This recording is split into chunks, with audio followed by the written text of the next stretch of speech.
You're at dinner, your phone buzzes, and your stomach drops before you even look. You built the systems, but it doesn't matter because it's not a systems problem. Your head's still at the shop when the text comes. A decision only you can make. So you leave the table again. And you did everything right. You documented, you trained them, you hired help, and it still runs through you every night, every weekend. After 20 years building companies, I'll tell you that SOP was never the problem. Your business runs on your judgment, and that's the one thing a document can't hold. Here's why every system reverts, and the order that finally makes one hold without you. First, indulge me. Let me tell you a story about Rick. I think this is important because you'll likely see yourself in the story. If we haven't met, I'm JD Bach.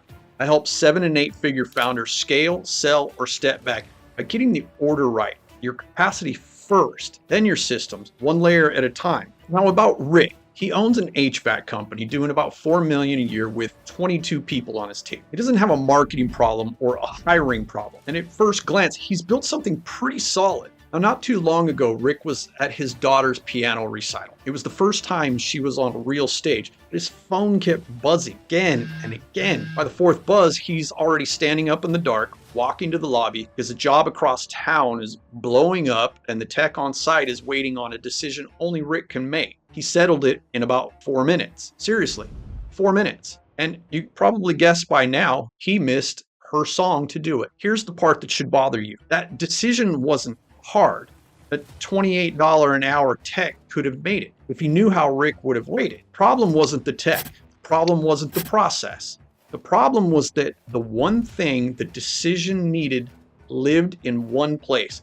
Rick's head. That one place is the whole thing. And there's a specific sentence sitting in your own SOPs right now that guarantees it stays that way. I'll show you exactly which one before we're done. But first, the advice you've already been handed 100 times. Now, everybody in this space already told Rick what to do. Build systems, document everything, get the business to run without you. It's the most common advice in the service world, and it's on every YouTube channel right now, all ranking above mine. And I want to be fair to it because it's not wrong. Michael Gerber wrote the book on this, The E-Myth. Whole idea is you stop working in the business and you start working on the business. You build it so ordinary people can run it instead of depending on the mood of your best tech. Now, Rick did it. He's got a binder. He's got checklists for his checklists, but his business still runs through his head.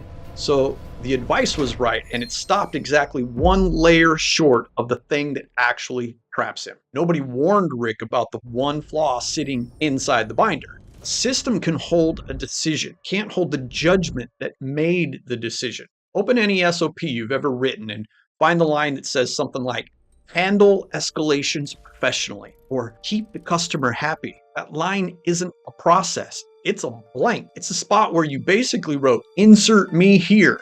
Every one of those blanks is a place the work routes back to you because you're the only one who can fill it. So it was never a systems problem. It's a judgment problem. Your SOPs aren't broken. They're empty in exactly the spots that matter, and you're the part that makes them work. This is where the empty SOPs turn from a gap into a trap. It's the expert trap. The more you know, the more you answer, and the less your team ever learns to think. Ever wonder how much your team could actually give you if you just got out of the way? Now, Bain and Company ran the numbers. They found the most inspired people put out more than double what the satisfied ones do. Same people, completely different ceiling. So when every decision runs through you, you're forcing your whole team to that lower end. That's half their horsepower gone. Time and money down the drain. You've shut them out of the thinking that would make them sharper. I call it leader lockout.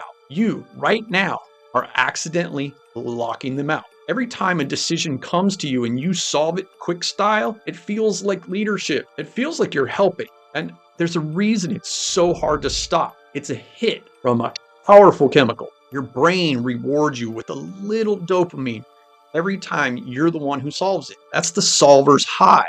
And it's been training you for years. Every time you take the call, the person who brought it to you doesn't build the judgment to make it themselves. So naturally, next time it comes right back to you. But it gets worse because the obvious fix makes it tighter. I've sat with this exact situation more times than I can count, and it always breaks at the same spot. And it's never the spot the founder is looking at. So Rick does what you'd do. He builds another system, a better escalation flow, a stronger pricing sheet. He rolls it out on a Monday, the team nods along, and by week 6, it's the proverbial poster on the wall, and he's back to answering everything himself. It's not a discipline problem.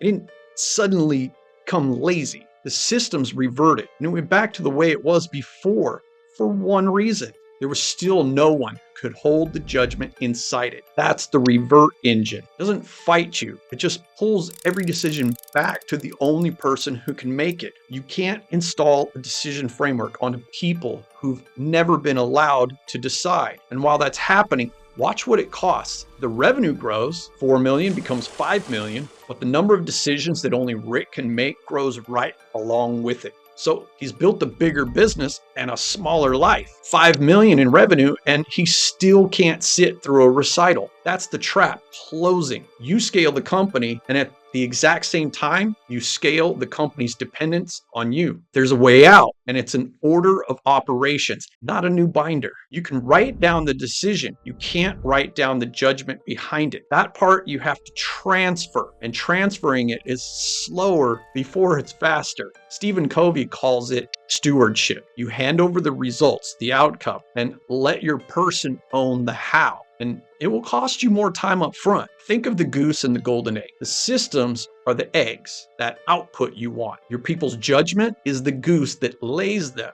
Everyone in your niche is chasing more eggs faster, but nobody's feeding the goose. So the eggs stop. Here's the order that finally makes a system hold. 3 moves, and the order is the entire point. 1, you build the judgment in the person first. Not all at once, not the same for everyone. Andy Grove had a phrase for this: task relevant maturity. Your lead tech might be a 10 out of 10 on diagnosing a client's issue, but only a 3 out of 10 on a pricing exception. Now, it's the same person, but with a completely different readiness, ability, and capacity per task. So you map it and calibrate. Put reps on the specific decisions you want them to own, with you in the room until their judgment on that one thing matches yours. It's like putting in the reps at the gym with the personal trainer around. Number 2, now this is the sentence I promised you earlier. Go find the line in your SOP that says, use your judgment. That phrase is a guarantee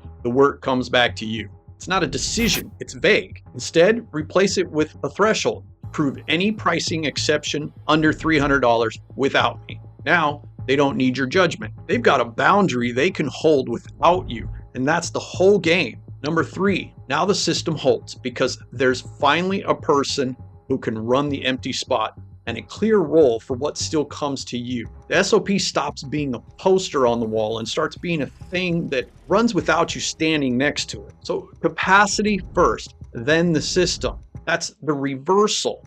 Every channel above mine is selling you step 3 and skipping steps 1 and 2. And that's why their systems don't stick. There's a catch, and it's not on your team, it's you.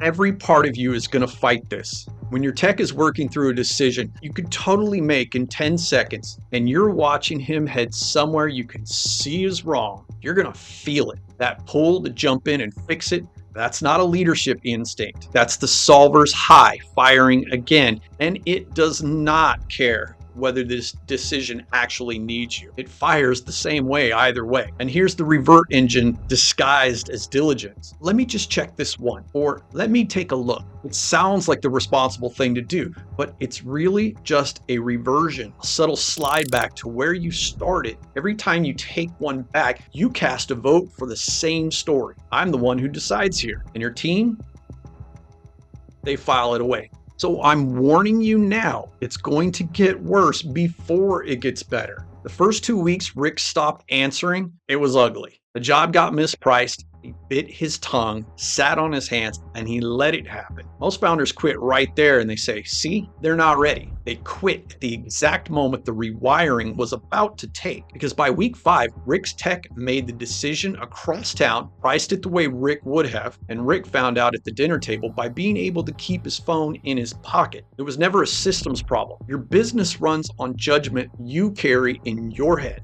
Part you could never quite get onto paper. Everyone's selling you a better binder is handing you a container and skipping the thing that fills it. So the container comes back empty and it comes back to you. A document can hold a decision. It can't hold the judgment behind it. So until you build that into someone else on purpose and in order, it stays on you. So before you build one more system, find out where your business is actually dependent on you, not where you feel busy, where the real judgment calls pile up that only you can make. That's what the Founder Dependence Diagnostic does.